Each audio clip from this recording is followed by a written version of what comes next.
جس کو میں رب مانتا ہوں وہ میری بات کو بغیر اسباب کے سن رہا ہے. میں نے آپ کو بتایا تھا کہ ہمارا پروردگار ہماری بات کو سن کر ہماری مدد بھی کرتا ہے. جس ہستی کے بارے میں بھی انسان کے یہ دو نظریے بن گئے، وہ میری بات کو بغیر سبب کے سنتا ہے اور وہ میری مدد کر سکتا ہے بغیر اسباب کے. گویا انسان نے اس کو اپنا رب مان لیا ہے، زبان سے کہے یا نہ کہے. الحمدللہ رب العالمین.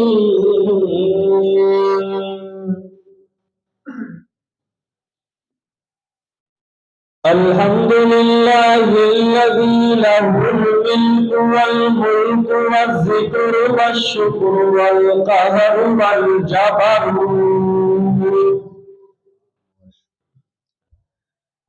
الحمدللہ الذی وفقنا لإشاعة القرآن والفرقان والبرہان. الحمدللہ الذی لإشاعة التوحید والتحمید والتمجید والتسبیح والتحمید. الحمد للہ والصلاة علی نبیہ والوزن والعدل والفضل والنظم بالجزر بوحدتہ بکبریائہ بسلطان وبإعلام وبإتقان وبإيمان وبيان في فرقان. وحده بوحدة موحدا بوحدة موحدا بوحدة بتوحيد بوحدة وحيدا وأحدا بلا مدد وجدد ونسب ووصف في الكمال. ولا جلد بلد ولد جسد وجود وأذن نجد جد بقى فبيت عين أنفجر فحسبنا. نحمدك اللهم ربنا ومولانا ومالكنا وخالقنا ورازقنا باسطنا شاهدنا حينا قيومنا جبارنا قهارنا رزاقنا فتاحنا علينا متيننا واجدنا ماجدنا واحدنا جل الله تبارك وتعالى. أما بعد فأعوذ بالله من الشيطان الرجيم. بسم الله الرحمن الرحيم. الحمد لله رب العالمين الرحمن الرحيم مالك يوم الدين. إياك نعبد وإياك نستعين. اهدنا الصراط المستقيم صراط الذين أنعمت عليهم غير المغضوب عليهم ولا الضالين. آمين. قال النبي صلى الله عليه وسلم إن خير الحديث كتاب الله وخير الهدي هدي محمد صلى الله عليه وسلم. اللهم صل على محمد وعلى آل محمد كما صليت على إبراهيم وعلى آل إبراهيم إنك حميد مجيد. اللهم بارك على محمد وعلى آل محمد كما باركت على إبراهيم وعلى آل إبراهيم إنك حميد مجيد.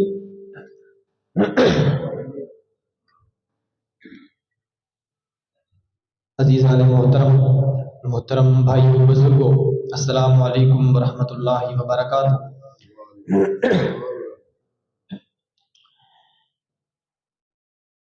جمعۃ المبارک کے خطبہ کے اندر میں نے آپ سے وعدہ کیا تھا کہ سورۃ الفاتحہ کی باقی جو 5 آیات ہیں یہ انشاءاللہ رات کے درس میں ان کی تھوڑی تھوڑی تفسیر آپ کے سامنے عرض کروں گا۔ اللہ تعالیٰ سے دعا ہے کہ جو کچھ بھی آپ کے سامنے ذکر کروں اللہ کے قرآن اور اللہ کے پیغمبر کے فرمان کے مطابق کروں۔ اگر کوئی بھول چوک ہو جائے تو اللہ تعالیٰ معاف فرمائے۔ 2 آیات میں نے آپ کے سامنے ان کی تفسیر کر دی تھی۔ الحمدللہ رب العالمین الرحمن الرحیم، تعریفات کی تمام اقسام اللہ کے لیے جو تمام جہانوں کا پروردگار ہے، یہ پہلی آیت کا ترجمہ۔ الرحمن الرحیم، جو انتہائی زیادہ اور ہمیشہ رحم کرنے والا ہے۔ الرحیم، جو کہ صرف مسلمانوں پر رحم کرنے والا ہے۔ اس کا میں نے آپ کو فرق بتایا تھا۔ ابھی اس سے اگلی جو آیت ہے مالک یوم الدین، میں نے آپ کو کہا تھا کہ رب وہ ہوتا ہے جس کے اندر کم از کم 2 صفتیں پائی جائیں۔ ایک یہ کہ جس کو میں رب مانتا ہوں وہ میری بات کو بغیر اسباب کے سن رہا ہے، جس طرح کہ ہم اللہ کو رب مانتے ہیں۔ ہمارا یہ عقیدہ ہے کہ سمندر کی نچلی تہ میں بھی چلے جائیں ہمارا پروردگار ہماری بات کو سنتا ہے۔ دوسرا میں نے آپ کو بتایا تھا کہ ہمارا پروردگار ہماری بات کو سن کر ہماری مدد بھی کرتا ہے۔ یہ اللہ کے اندر 2 صفتیں ہیں، الہ کے اندر یہی 2 صفتیں ہوتی ہیں۔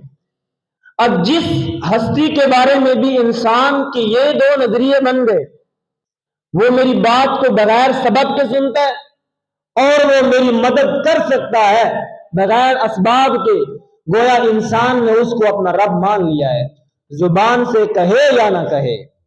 اس کے اوپر قرآن کریم کی بہت زیادہ مثالیں ہیں، آیات ہیں جو اس پر دلیل ہیں، لیکن وہ ذکر نہیں کروں گا کیونکہ ہم نے ترجمہ پورا کرنا ہے۔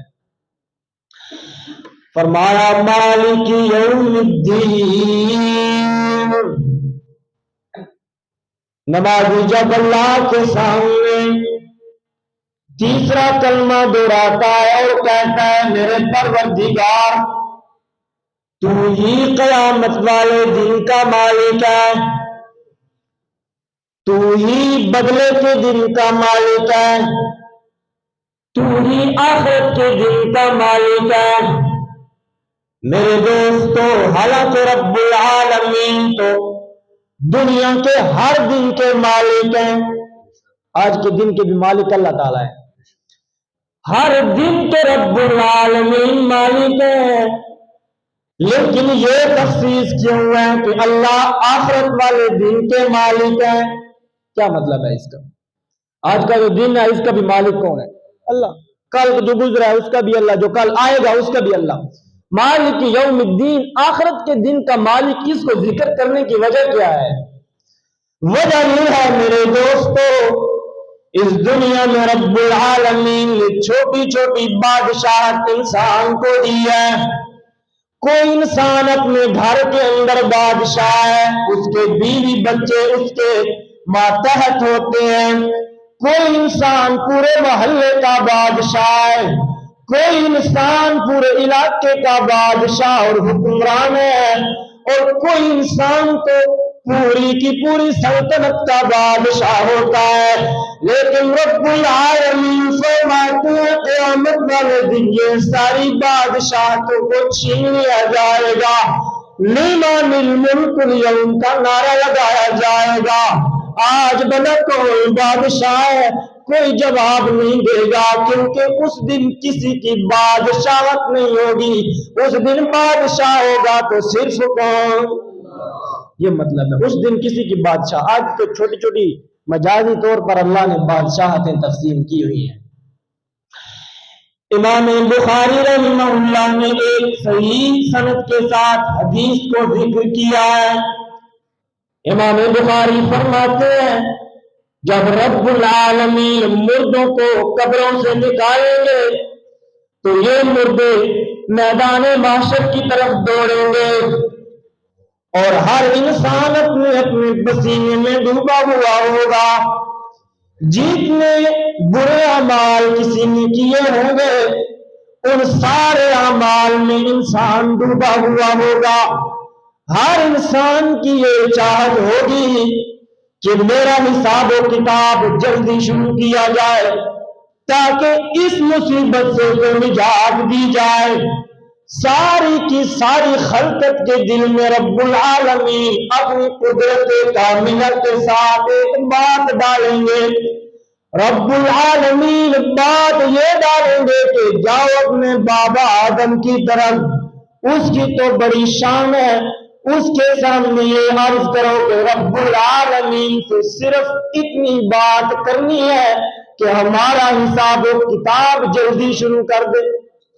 یہ بات کوئی اتنی مشکل نہیں ہے، صرف اللہ سے اتنی بات کرنی ہے کہ ہمارا حساب تھوڑا سا جلدی شروع کر دے۔ حساب تو ویسے بھی اللہ نے لینا ہے، تھوڑا سا جلدی شروع کر دے۔ میرے دوستو دنیا میں یہ کہنا بڑا آسان ہے کہ ہم تو تمہیں اپنے ساتھ جنت میں لے جائیں گے، ہم تمہاری شفاعت کریں گے، یہ کہنا بڑا آسان ہے، لیکن بخاری کی صحیح حدیث کا ترجمہ کرنے لگاؤ۔ اللہ کے پیغمبر نے فرمایا تمہارا بابا آدم فرمائے گا لست لہا لست لہا، اے لوگوں یہ میرا منصب نہیں ہے، اس کی میں طاقت نہیں رکھتا، لیکن تم جاؤ حضرت نوح کے دروازے پر، وہ تو آدم ثانی ہے، انہوں نے 950 سال اللہ کی توحید کا ڈنکا بجایا ہے، اللہ کی توحید کے نعرے لگائے ہیں۔ رب العالمین کی نظروں میں حضرت نوح کی بڑی عظمت ہے، بڑی عزت ہے، دوڑ جاؤ حضرت نوح کی طرف۔ میرے دوستو ساری خلقت حضرت نوح کے دروازے پر، حضرت نوح بھی یہی جواب دیں گے لست لہا لست لہا، میں اس کا منصب نہیں رکھتا ہوں۔ چلتے چلتے حضرت ابراہیم کے دروازے پر، چلتے چلتے حضرت موسیٰ کے دروازے پر، چلتے چلتے آمینہ کے لال کے دروازے پر، میرے دوستو حضرت عیسیٰ فرمائیں گے میں تمہیں ایک ایسے انسان کا پتہ بتاتا ہوں جو بڑی عزتوں والا ہے، جو بڑی عظمتوں والا ہے، اس کو تو رب العالمین نے شاہ شہاں بنایا تھا، اس کو تو رب العالمین نے انجم تابہ بنایا تھا، منہ سے دل شکستگاں بنایا تھا، راحت قلوب عاشقاں بنایا تھا، شمس العارفین بنایا تھا، محب الفقراء بنایا تھا، محب الغرباء بنایا تھا۔ ساری صفتوں کو رب العالمین نے محمد عربی میں جمع فرما دیا، ساری صفتوں کو محمد میں جمع فرما دیا۔ ادھر ایک منٹ بعد یہ روکیں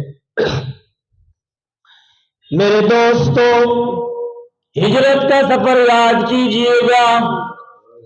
اللہ کے پیغمبر نے حضرت صدیق اکبر رضی اللہ تعالیٰ عنہ کی گود کے اندر اپنا سر رکھا ہوا ہے۔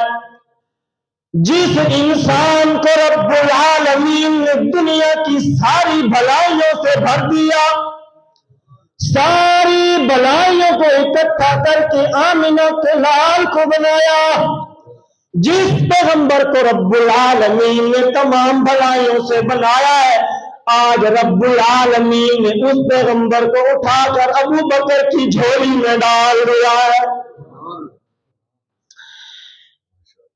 محمد عربی صلی اللہ علیہ وسلم نے اپنے بستر پر جس انسان کو سلایا اس کو علی المرتضیٰ کہتے ہیں، اس کو شیر خدا کہتے ہیں۔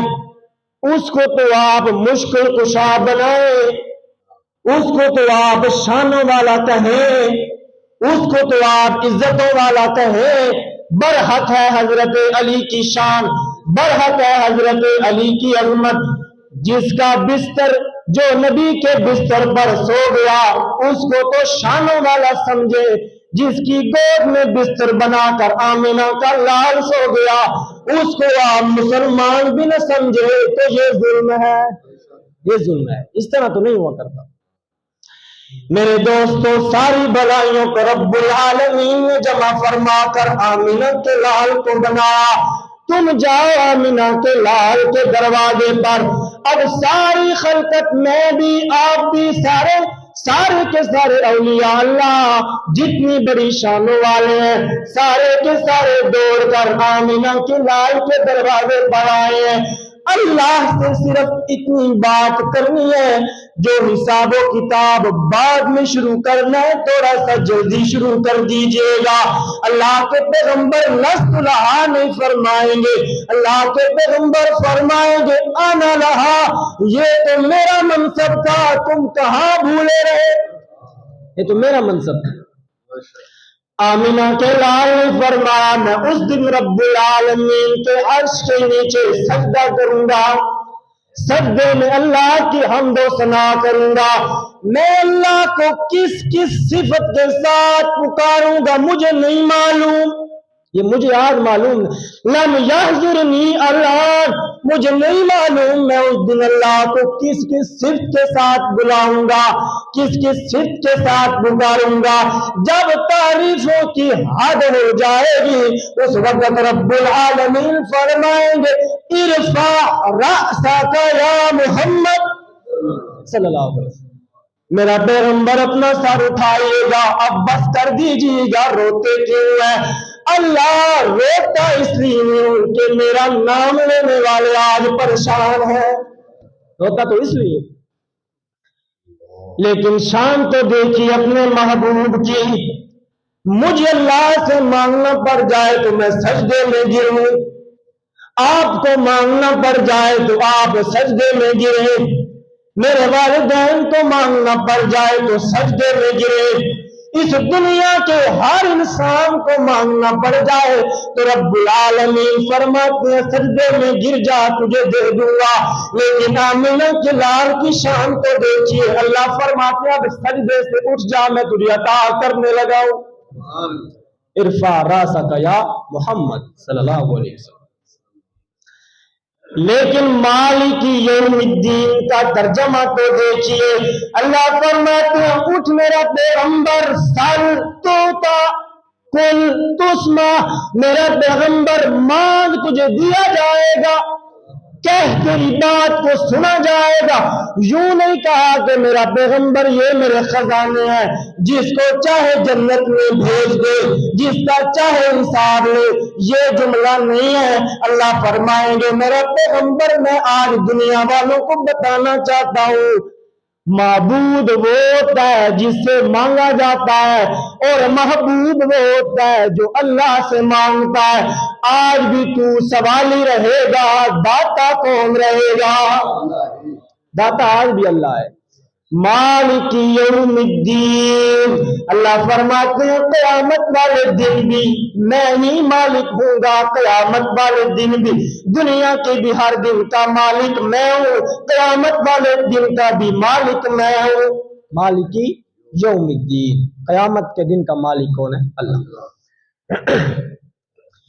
ایاک نعبد و ایاک نستعین، یہ اس سورت کی سب سے اہم ترین آیت ہے۔ ایاک نعبد و ایاک نستعین، ترجمہ کیا ہے؟ اے اللہ ہم تیری ہی عبادت کرتے ہیں، اور نہیں یوں نہیں ہے، ہم تیری ہی عبادت کرتے ہیں اور کرتے رہیں گے۔ اصل تو یہ بات ہے، یہ نعبد جو ہے نا، نعبد یہ مضارع کا صیغہ ہے، یعنی کہ اس کے اندر حال جو ابھی وقت چل رہا ہے اس کا بھی معنی ہے اور آنے والے وقت کا بھی معنی ہے۔ ہم تیری ہی عبادت کرتے ہیں اور کرتے رہیں گے. ہم تجھ ہی سے مدد مانگتے ہیں اور مانگتے رہیں گے. یہ معنی جب ہوگا نا تو پھر شرک کی ساری جڑیں کٹ کر راکھ بن جائے. کہتے ہیں یا ایھا الذین آمنوا استعینوا بالصبر والصلاۃ. تم کہتے ہو اللہ کے سوا کسی سے مدد نہ مانگو. وہ دو صفتیں آپ ذہن میں رکھیں. سننے والا اللہ ہے, مدد کرنے والا اللہ ہے. آپ کہتے ہیں کہ اللہ کے سوا کسی سے مدد نہ مانگو. اللہ فرماتے ہیں استعینوا بالصبر والصلاۃ, مدد مانگو صبر سے اور نماز سے.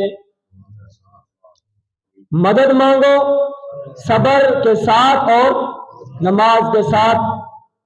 لیکن وہ کہتے ہیں کہ ادھر مدد جو مانگی جا رہی ہے وہ صبر سے مانگی جا رہی ہے اور نماز سے مانگی جا رہی ہے. آپ کہتے ہیں کہ اللہ کے سوا کسی سے مدد نہ مانگو. ہم کہتے ہیں اگلا بھی اس آیت کا تھوڑا ٹکڑا آپ تلاوت فرمائیں. اس آگے ان اللہ مع الصابرین, اللہ تعالیٰ صبر کرنے والوں کے ساتھ ہے. معلوم ہوتا ہے صبر اور نماز اعمال ہیں جو کرنے ہیں, مدد اللہ ہی سے مانگنی ہے. مدد اللہ ہی سے مانگنی ہے. کہتے ہیں من انصاری اللہ. حضرت عیسیٰ نے فرمایا تھا میری کون مدد کرے گا؟ تو حضرت عیسیٰ کے صحابہ نے کہا کہ الحواریون نحن انصار اللہ, ہم اللہ کے مددگار ہیں. تو مدد تو انہوں نے کی حضرت عیسیٰ کی. اب وہ صفتیں ذہن میں رکھیں. یہ مدد جو انہوں نے کی ہے وہ سامنے موجود ہیں, سامنے موجود ہیں, اور اسباب کے ساتھ مدد کی, بغیر اسباب کے نہیں. بغیر اسباب کے نہیں. آپ میرے سامنے بیٹھے ہیں, آپ میں سے کسی کو بھی میں کہتا ہوں مجھے پانی لا کر دو, یہ شرک نہیں ہے, یہ تو نبی کا طریقہ ہے, نبی علیہ السلام کا, کیونکہ یہ آپ میرے سامنے بیٹھے ہیں, سبب ہے موجود. اگر ایک بندہ کسی اور شہر میں ہے, میرے پاس موبائل نہیں, میں اس کو پکاروں کہ میری مدد کر, یہ شرک ہے, کیونکہ درمیان میں سبب نہیں ہے. میں نے یہ عقیدہ بنا لیا کہ یہ بندہ میری بات بغیر سبب کے سن سکتا ہے, اور بغیر اسباب کے سننے والا یہ شرک ہوتا ہے. اس نقطے کو اگر آپ سمجھ جائیں تو سارے سوالات اور سارے اشکالات حل کر دیے جاتے ہیں.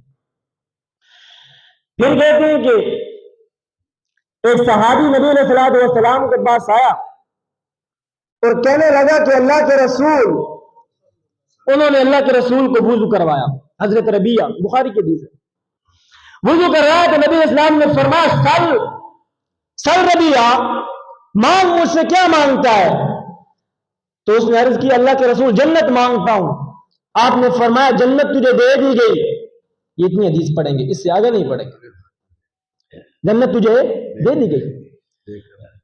اب اس سے آگے یہ ہے کہ ربیعہ تو میری مدد کر کثرت سجود سے, سجدے کر کے تو میری مدد کر, یعنی تو عبادت زیادہ کر, میں اللہ سے دعا مانگتا ہوں اللہ تجھے جنت دے گا.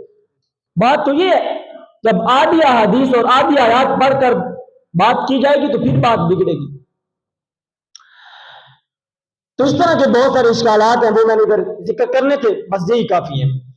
تو میرے دوستو ایاک نعبد و ایاک نستعین, مدد کرنے والا صرف کون, دعا پکار کے لائق صرف کون ہے؟ ایاک نعبد و ایاک نستعین.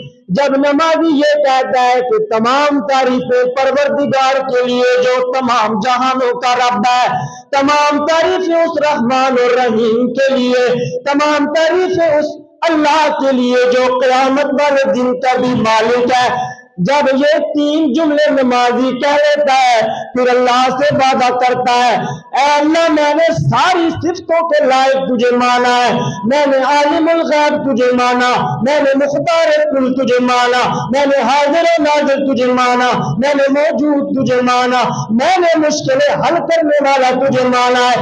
اب اللہ سے کہتے ہیں ایاک نعبد نعبد و ایاک نستعین، اے اللہ میں تیرے سوا کسی سے مدد نہیں مانگوں گا، میں تیرے سوا کسی سے دعا نہیں کروں گا، میں تیرے سوا کسی کو بھی نہیں پکاروں گا۔ یہ وعدہ اب اس انسان نے اپنے پروردگار سے کر لیا ہے۔ اب جب یہ وعدہ کر لیا تو اب دعائیں مانگنے لگ گیا ہے۔ میرے دوستو یہی طریقہ ہوتا ہے دنیا میں بھی کسی سے چیزیں مانگنے کا، پہلے اس کی تعریف کی جاتی ہے، تو بڑی شانوں والا ہے، تو بڑی عزتوں والا ہے، تو بڑی بلندیوں والا ہے۔ تو نمازی نے اللہ کی تعریفیں کی ہیں، الحمدللہ رب العالمین الرحمن الرحیم مالک یوم الدین۔ اب اللہ سے وعدہ بھی کر لیا، اب وہ چیز اللہ سے مانگنے لگا ہے جو اللہ کے خزانوں میں سب سے قیمتی ہے، وہ چیز ہے ہدایت۔ کہتے ہیں اہدنا الصراط المستقیم، اے اللہ میں تجھ سے ہدایت کا سوال کرتا ہوں، ہدایت کا سوال کرتا ہوں۔ اللہ کے خزانوں میں جو ذات ہے نا، ذات یعنی کہ جس کو شخص آپ کہتے ہیں، وہ سب سے قیمتی جو ہے وہ آمینہ کے لال صلی اللہ علیہ وسلم ہے۔ جو باقی چیزیں ہیں نا ان میں سب سے قیمتی جو چیز ہے وہ ہدایت ہے، توحید، ہدایت، رسالت۔ میرے دوستو یہ ہدایت ہے، یہ بن مانگے نہیں ملتی، یہ کوشش کے بغیر نہیں ملتی، یہ طلب کے بغیر نہیں ملتی، اس کی تلاش کرنی پڑتی ہے، اس کے پیچھے لگنا پڑتا ہے، اس کو طلب کرنا پڑتا ہے۔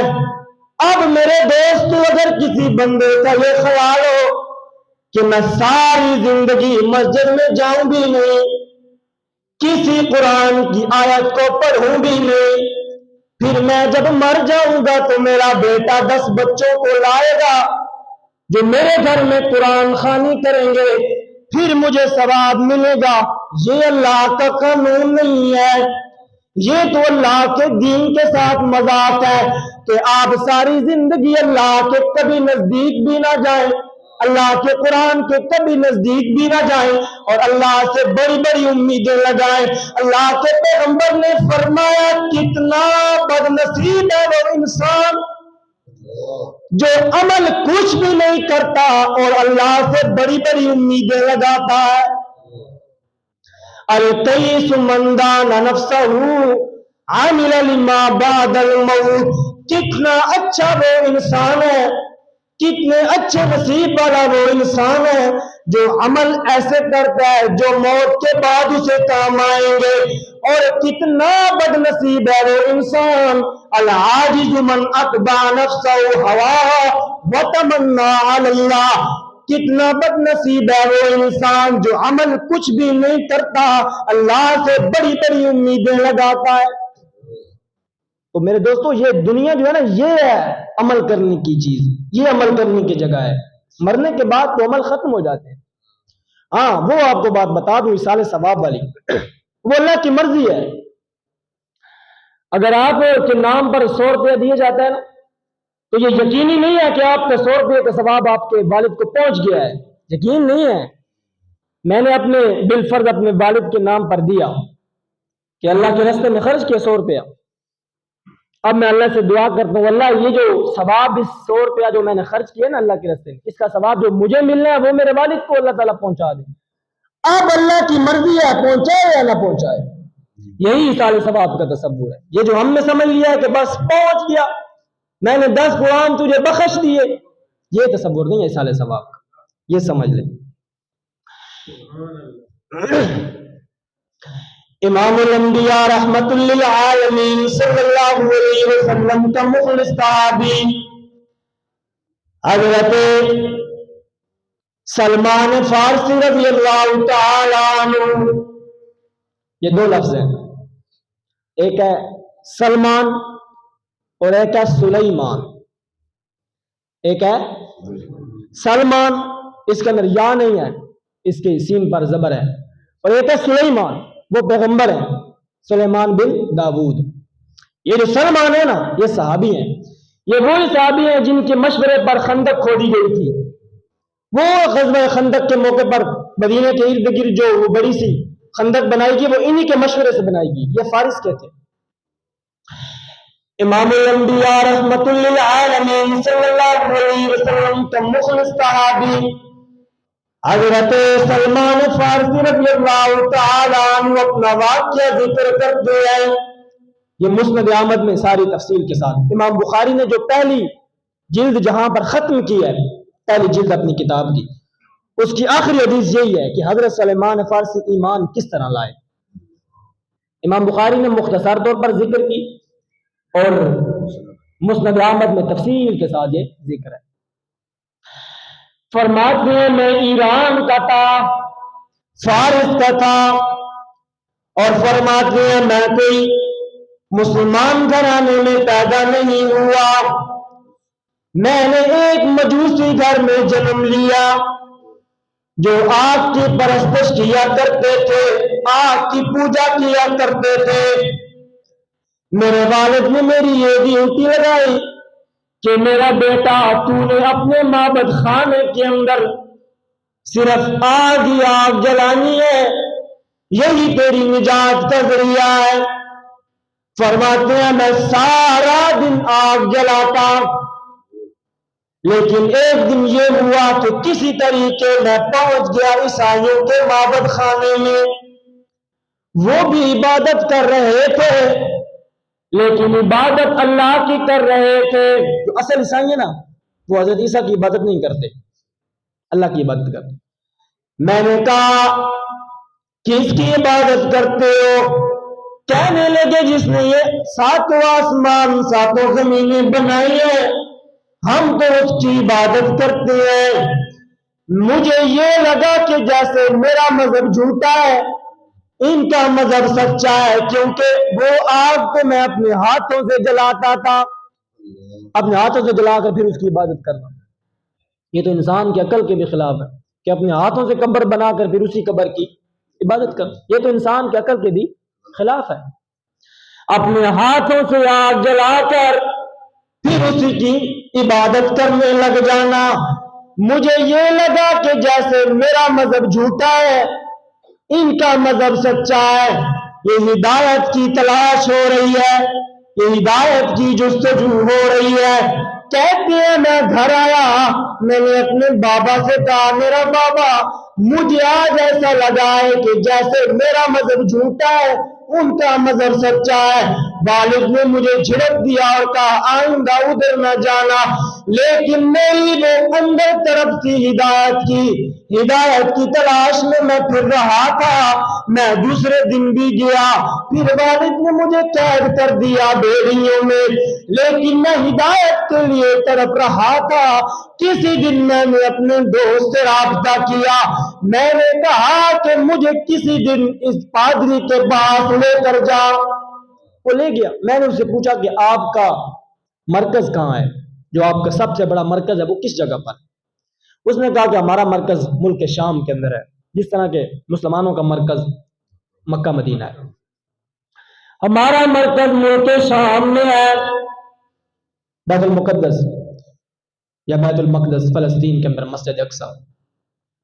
فرماتے ہیں میں نے کہا ٹھیک ہے، جب آپ کا قافلہ شام کی طرف جانے لگے تو مجھے ضرور بتانا. فرماتے ہیں جب ان کا قافلہ جانے لگا تو میرے دوست مجھے بیڑیوں سے چھڑا کر لے گئے ملک شام کے اندر. جب ملک شام میں میں پہنچا وہاں پر میری ایک پادری سے ملاقات ہو گئی. میں نے کہا اپنا گھر بار چھوڑ کے آیا ہوں، اپنے والدین کا پیار چھوڑ کے آیا ہوں، اپنا کنبہ قبیلہ چھوڑ کے آیا ہوں. کہنے لگا کیوں آیا ہے؟ میں نے کہا ہدایت کی تلاش میں آیا ہوں. کہنے لگا ادھر ہی رہ جا، میری خدمت کر، اس گرجے کی خدمت کر، مسجد کی خدمت کر، تم ہدایت پر ہوگا.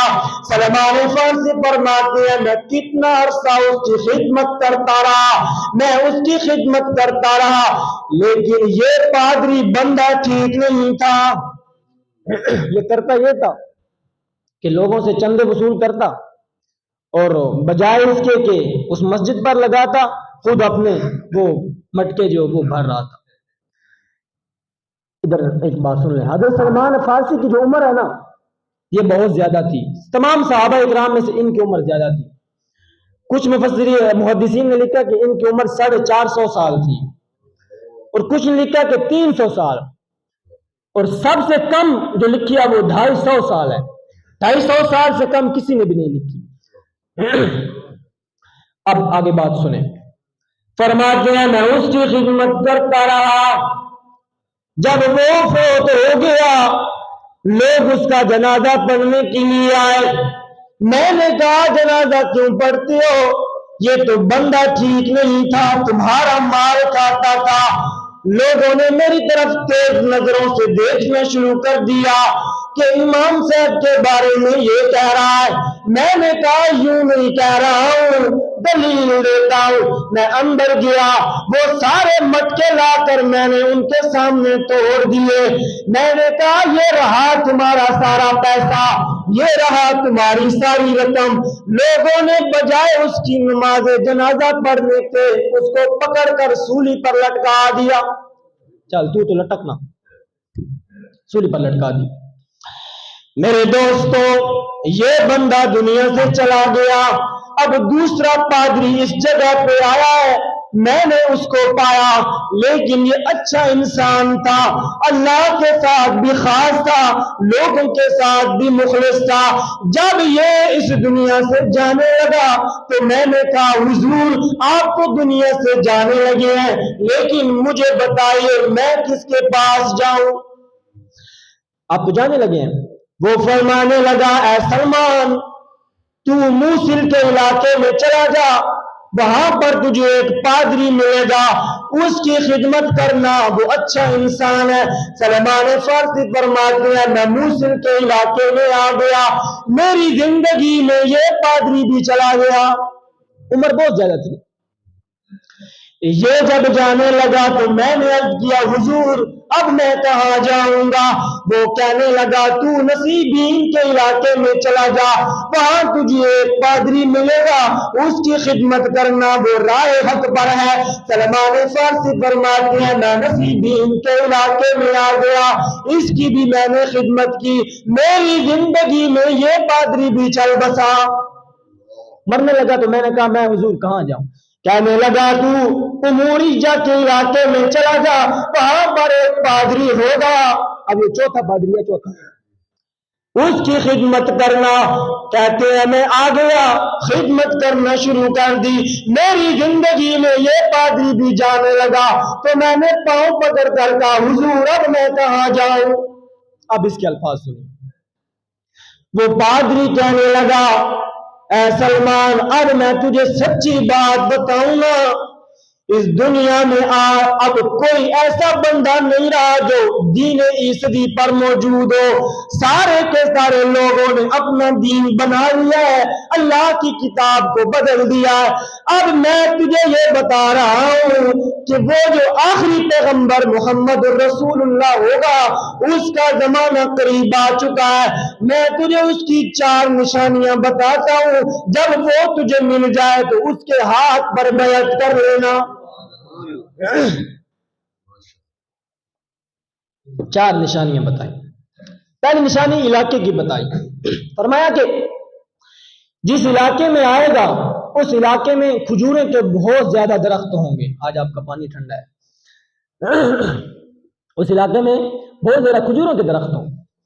دوسری نشانی یہ بتائی کہ وہ انسان صدقہ قبول نہیں کرے گا، صدقہ نہیں کھائے گا۔ تیسری نشانی بتائی کہ وہ انسان ہدیہ اور تحفہ قبول کر کے کھائے گا، اور چوتھی نشانی بتائی کہ اس کے 2 کندھوں کے درمیان مہر نبوت ہوگی۔ یہ ترمذی شریف شمائل کے اندر اس کا ذکر آتا ہے، صحابہ اکرام اس کی مختلف صورتیں بیان کرتے ہیں۔ یہ کبوتری کے انڈے جتنی تھی ادھر اس جگہ پر، کچھ صحابہ اکرام کہتے ہیں کہ اس طرح گوشت ابھرا ہوا تھا، اور کچھ کہتے ہیں کہ بالوں کا ایک جرمٹ سا بنا ہوا تھا۔ محدثین فرماتے ہیں کہ یہ نبی اسلام کی وفات کے بعد یہ ختم ہو گئی تھی، ادھر موجود نہیں تھی، ختم ہو گئی تھی، غائب ہو گئی تھی۔ تو یہ 4 نشانیاں بتائی۔ سلمان فارسی فرماتے اب میں نے قافلے سے رابطہ کیا، میں نے بہت سارا مال بھی اکٹھا کر لیا بکری اور گاؤں کی صورت میں. میں نے کہا کہ جب تم فلاں علاقے میں جانے لگو، چونکہ یہ کھجوروں کے درخت عرب میں پائے جاتے ہیں، جب تم عرب کے علاقے میں جانے لگو تو مجھے بھی ساتھ لے کر جانا. سلیمان فارسی فرماتی ہے وہ جب قافلہ نکلا تو میں نے کہا یہ سارا مال تم لے لو، مجھے صرف اس علاقے میں پہنچا دو. میرے دوستو ہدایت کی طرف تو دیکھیے، ہدایت کو تلاش کرنے کے لیے سارا مال بھی قربان ہے، سارا مال قربان. لیکن فرماتے ہیں اس قافلے نے میرے ساتھ ظلم یہ کیا کہ سارا مال میرا لے لیا اور مجھے غلام بنا کر آگے فروخت کر دیا کہ ہمارا غلام ہے. حالانکہ میں غلام نہیں تھا، آزاد انسان تھا. میں تو ایک چودھری گھر کے اندر جنم لینے والا بیٹا تھا. اس کے والدین جو تھے وہ بہت امیر تھے، سب کچھ مال و دولت چھوڑ کے آئے. اور فرماتے ہیں کہ جس طرح حضرت یوسف کو انہوں نے بیچا تھا قافلے والوں نے، غلام نہیں تھے، غلام بنا کر بیچ دی. اب فرماتے ہیں کہ میں بکتا رہا تقریباً 10 میرے جو غلام تھے نا، مولا آقا، 10 لوگوں سے میں بکتا آخر کار میں مدینہ شریف کے اندر جو ہے وہ پہنچ گیا. کام کرتا، کھیتی باڑی کرتا اپنے مالک کی. لیکن ادھر سے آمنہ کے لال محمد رسول اللہ صلی اللہ علیہ وسلم بھی ہجرت کر کے مدینہ میں آئے. فرماتے ہیں میں ایک دن اپنے کھجوروں والے درخت پر اپنے مالک کے لیے کھجوریں توڑ رہا تھا کہ اتنے میں ایک بندہ بھاگتا میرے مالک کے پاس آیا اور آ کر کہنے لگا اللہ ہلاک کر دے مدینہ والوں کو. انہوں نے تو ایک انسان کے ہاتھ پر بیعت کرنا شروع کر دیا ہے. وہ سارے لوگ اس انسان کے ارد گرد جمع ہو گئے اور وہ بندہ یہ بھی کہہ رہا ہے کہ میں اللہ کا آخری رسول ہوں. سلیمان فارسی فرماتے ہیں میرا جسم کانپنے لگ گیا، میرے ہاتھوں میں پکڑنے کی گرفت نہ رہی. میں جلدی نیچے اترا. مجھے لگا کہ منزل قریب آ گئی ہے. جس کے لیے میں نے گھر بار چھوڑا، جس کے لیے میں نے مال و دولت چھوڑا، جس کے لیے میں نے سب کچھ چھوڑا، وہ منزل قریب آ گئی ہے. حضرت سلیمان فارسی فرماتے ہیں میں نیچے اترا. میں نے اپنے مالک سے کہا کہ میرے مالک مجھے بتائیے یہ بندہ آپ سے کیا کہہ رہا تھا، یہ کیا کہہ رہا. اس نے مجھے ایک تھپڑ لگایا اور کہا کہ اپنا کام کر، یہ جو بھی کہہ رہا تھا. میں پھر اپنے کام میں مشغول ہوا، لیکن میرے دل میں بات آ گئی کہ منظر قریب ہے. فرماتے ہیں میں نے تھوڑی سی کھجوریں لی، آ کر آمنہ کے لال کے سامنے رکھی. اللہ کے پیغمبر نے فرمایا ایو شیء ھذا، یہ کیا چیز ہے؟ میں نے عرض کیا ھذہ صدقۃ.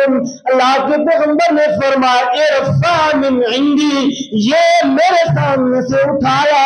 لا آکل صدقۃ، میں صدقہ نہیں کھاتا.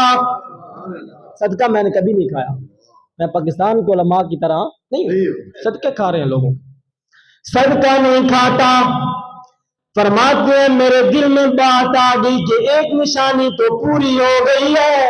ایک نشانی پہلے پوری ہو گئی تھی، کھجوروں والے علاقے میں آ چکے، 2 نشانیاں پوری ہو گئی ہیں. فرماتے ہیں پھر میں نے اگلے دن تھوڑی سی کھجوریں لی، میں نے پھر جا کر اللہ کے پیغمبر کے سامنے رکھی. میں نے عرض کیا، اللہ کے پیغمبر نے فرمایا ایو شیء ھذا، سلمان یہ کیا لے کر آیا ہے؟ میں نے عرض کیا ھذہ صدقۃ، اللہ کے پیغمبر یہ صدقہ ہے، یہ ہدیہ ہے. ھذہ ہدیۃ، یہ ہدیہ ہے، قبول فرمائیے گا. سلمان فارسی فرماتے ہیں نہ ہدیہ کہنے کی دیر تھی کہ اللہ کے پیغمبر نے اپنے خوبصورت ہاتھوں سے نوش فرما کر کھانے لگ گئے. ہدیہ ہے نا، تحفہ ہے.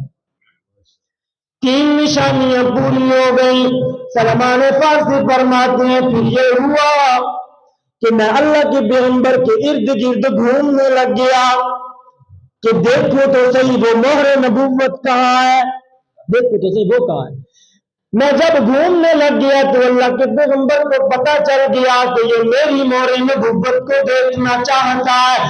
اللہ کے پیغمبر نے جو کپڑا ہٹایا، میں نے مہر نبوت کو دیکھا، میں بوسے لینا شروع ہو گیا، ساتھ ہی کلمہ پڑھنا شروع ہو گیا۔ پھر رو رو کر میں نے امنہ کے لال کو بتایا کہ آپ تک پہنچنے کے لیے میں نے کتنی تکلیفیں برداشت کی، کتنی تکلیفیں برداشت کی۔ لیکن میرے دوستوں یہ قربانی ضائع نہیں کی۔ حضرت سلمان کو جو مقام ملا ہے وہ بڑے کم لوگوں کو ملا ہے۔ غزوہ خندق کے موقع پر جب ان کے مشورے پر خندق کھودی گئی، تو اب کافر جو ہے وہ خندق سے اس طرف نہیں آ پا رہے۔ ہر صحابی کہنے لگا یہ تو سلمان کے مشورے پر کھودی گئی ہے۔ ہر صحابی مہاجر کہنے لگے سلمان منا، سلمان تو ہم میں سے ہے، مہاجر کہنے لگے۔ لیکن انصار کہنے لگے سلمان منا، سلمان تو ہم میں سے ہے۔ آمنہ کے لال کو جب پتا چلا کہ یہ جھگڑا ہو گیا، انصار کہتے ہیں سلمان منا، مہاجر کہتے ہیں سلمان منا۔ اللہ کے پیغمبر کی خوبصورت زبان حرکت میں آئی، آپ نے فرمایا سلمان منا و اہل البیت، سلمان تو میرے گھر کا فرد ہے۔ قربانی ضائع نہیں کی۔ مٹا دے اپنی ہستی کو اگر کچھ مرتبہ چاہیے، مٹا دے اپنی ہستی کو اگر کچھ مرتبہ چاہیے، تو دانا خاک میں مل کے گلو گلزار ہوتا ہے۔ اہدنا الصراط المستقیم، ہدایت میرے دوستو اس کو ملتی ہے جو ہدایت کی طرف رکھتا ہے۔ آج میرے دوستو ہمارا یہ خیال ہے کہ ہم جس طرح آئے ہیں اسی طرح دنیا سے چلے جائیں گے، یہ ہدایت نہیں ہے۔ ایک بڑا ہی خوبصورت جملہ ہے، جب انسان آتا ہے روتا ہوا آتا ہے، روئے نہ تو لوگ سمجھتے ہیں یہ بچہ زندہ نہیں ہے، اسی طرح ہے۔ اگر رونا رو اس کو چونڈی مارتے ہیں کہ روئے، یہ جب آتا ہے تو رو رہا ہوتا ہے۔ میرے دوستو اس دنیا میں تبدیلی کا مطلب یہ ہے کہ جب انسان آیا تھا تو رو رہا تھا، اوپر کھڑے انسان ہنس رہے تھے، لیکن جب جائے تو انسان ہنس رہا ہو، اوپر کھڑے ہوئے رو رہے ہو۔ یہ ہے ہدایت کا مطلب۔ اگر کسی انسان نے یہ مطلب حاصل کر لیا تو وہ بندہ کامیاب ہے۔ اہدنا الصراط المستقیم، اے اللہ ہمیں سیدھے راستے پر چلا، ہمیں سیدھے راستے پر قائم رکھ، اس سے بھٹکنے نہ پائے۔ اللہ کے پیغمبر دعا فرمایا کرتے تھے یا مقلب القلوب ثبت قلبی علی الایمان، اے دلوں کو پلٹنے والے میرے دل کو ایمان پر ثابت قدم رکھ۔ حالانکہ رسول اللہ تو کبھی ایمان سے پھسل نہیں سکتے، لیکن دعا کر کے امت کو یہ تعلیم دے رہے ہیں کہ تم نے کبھی بھی اپنی عبادات پر غرور نہیں کرنا کہ ہم جو ہے عبادت کر لیا تو اب ہمیں کوئی ضرورت نہیں ہے۔ آج ہم اگر 5 نمازیں جماعت کے ساتھ پڑھ لیں تو ہم اپنے آپ کو سب سے بڑا ولی اللہ سمجھتے ہیں۔ تو ہدایت پر اللہ ہم سب کو قائم رکھے جی۔ یہ ہوگی جی 5 آیات۔ صراط الذین انعمت علیہم، لیکن ہدایت کیا ہے، وہ راستہ کون سا ہے؟ اللہ فرماتے ہیں اب میرا بندہ آگے بھی مانگ، بندہ کہتا ہے صراط الذین انعمت علیہم، اللہ ان لوگوں کے راستے پر چلا جن پر تو نے انعام کیا، جن پر تو نے انعام کیا۔ ویسے ایک بات قرآن مجید کے اندر آتا ہے کہ یا بنی اسرائیل اذکروا نعمتی التی انعمت علیکم، اے بنی اسرائیل اللہ کی نعمتوں کو یاد کرو جو اس نے تمہیں انعام کے طور پر دی۔ تو انعام تو بنی اسرائیل پر بھی ہوا، کیا ہم بنی اسرائیل کے راستے پر چلنے کی دعا کرتے ہیں؟ پھر آگے وہ انعام یافتہ ہے بنی اسرائیل، اللہ نے ان پر انعام کیے ہیں، بہت زیادہ انعام کیے ہیں، لیکن فباؤ بغضب علی غضب، جب انہوں نے اللہ کی نافرمانی کی تو پھر اللہ نے فرمایا فباؤ بغضب علی غضب، لوٹ جاؤ تم غضب کے ساتھ، میرا غصہ تم پر نازل ہو رہا ہے۔ انعام یافتہ ہیں، لیکن جب نافرمانی کی تو اللہ کا ان پر غضب نازل ہوا۔ انعام یافتہ کیا ہے؟ سورت آل عمران کے اندر یا سورت نساء کے اندر اس کی تشریح ہے جی۔ چار بندے ہیں جی، 4 کیٹیگری ہیں، سمجھ لیں۔ انعم اللہ علیہم من النبیین، اے اللہ ہمیں نبیوں کے راستے پر چلا جن پر تو نے انعام کیا، والصدیقین، ہمیں سچوں کے راستے پر چلا جن پر تو نے انعام کیا، والشہداء، ہمیں شہیدوں کے راستے پر چلا جن پر تو نے انعام کیا، والصالحین، اور ہمیں اپنے نیک بندوں کے راستے پر چلا جن پر تو نے انعام کیا ہے۔ بندہ کہتا ہے اللہ جا مجھے نبی کے راستے پر چلا، لیکن نبی کا بھی راستہ وہی ہے جو صدیقین کا راستہ ہے، نبی کا بھی راستہ وہی ہے جو شہداء کا راستہ ہے، نبی کا بھی راستہ وہی ہے جو صلحاء کا راستہ ہے۔ تو یہ 4 لوگ ہیں جن کے راستے پر چلنے کی ہم دعا کر رہے ہیں۔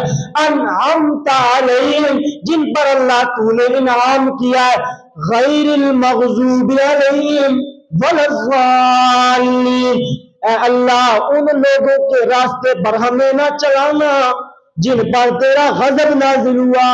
تو غضب بنی اسرائیل پر نازل ہوا، قرآن کہتا ہے، تو ان کے راستے پر نہ چلانا جن پر تیرا غضب نازل ہوا، ولا الضالین، اور ان لوگوں کے راستے پر بھی نہ چلانا جو لوگ گمراہ ہو گئے۔ ہمیں حق کے ساتھ ہمیشہ قائم رکھنا۔ اب ترجمہ کرنے لگا ہوں۔ الحمدللہ رب العالمین، تعریفات کی تمام اقسام اللہ کے لیے خاص ہے جو تمام جہانوں کا پروردگار ہے۔ الرحمن الرحیم، جو رحم کرنے والا ہے، نہایت رحم کرنے والا ہے، کافروں پر بھی رحم کرنے والا ہے، مسلمانوں پر بھی رحم کرنے والا ہے۔ الرحیم، جو صرف مسلمانوں پر رحم کرنے والا ہے۔ مالک یوم الدین، جو قیامت والے دن کا مالک ہے۔ ایاک نعبد و ایاک نستعین، اے اللہ ہم تیری ہی عبادت کرتے ہیں۔ سارے نہیں بولے، ابھی بھی ہم آپ کی عبادت کرتے ہیں، کل بھی آپ کی عبادت کریں گے، آج بھی ہم آپ سے مدد مانگتے ہیں، کل بھی آپ سے مدد مانگیں گے۔ اہدنا الصراط المستقیم، اے اللہ ہمیں ہدایت کے راستے پر مضبوط فرما دے۔ صراط الذین انعمت علیہم، ان لوگوں کا راستہ جن پر تو نے انعام کیا ہے۔